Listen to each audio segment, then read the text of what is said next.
Ne nuk mund ta korruptojmë universin, Zotin. Me pas sinqeritet do marrësh diçka që nuk të takon ti.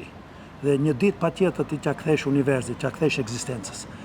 Ne flasim për ligjin e karmës. Gjithçka që nuk të takon ti, e ke marrë ti në forma jo të sinqerta, do qëndrojmë te sinqeriteti, pra në forma jo të padrejta, dhe ti thellë në brendin tënde ke diçka që e din se si ti ke vepruar, po të tjerët nuk e dinë, ti thua me që të tjerët nuk e di, unë shpëtova.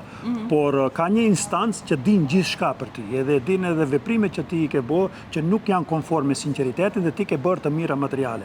Ja, unë e them tani, është vetëm çështje e kohës kur ti ato do t'i kthesh. Patjetër të barazohet. Kontabiliteti universal, kontabiliteti kozmik fiton gjithmonë. Ne nuk mund ta zhgënjejmë, ne nuk mund ta korruptojmë universin, Zotin, hinoren.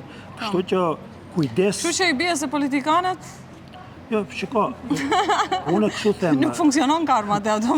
Jo, te secili funksionon, secili duhet të jetë i vetëdijshëm se nëse ka marrë diçka në mënyrë të pandershme, të pasinqert dhe duke e bërë atë ka thyer zemrat e njerëzve, ka lënduar, ka varfruar njerëz, ka zhgënjur, ka çuar njerëzit të qajnë, ai është futur kredit.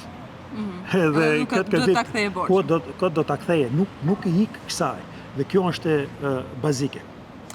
Sinqeriteti fiton gjithmonë. Kjo për mua është. Mund të vënoj pak, edhe pse në ekzistencë nuk ekziston as vënesa, as haresa, as herët vonë. Do të thonë, ekziston gjithmonë momenti i dur. Dhe do vi momenti i dur ku ti patjetër do të japësh atë energji që e ke marrë. Nuk është energjia jote.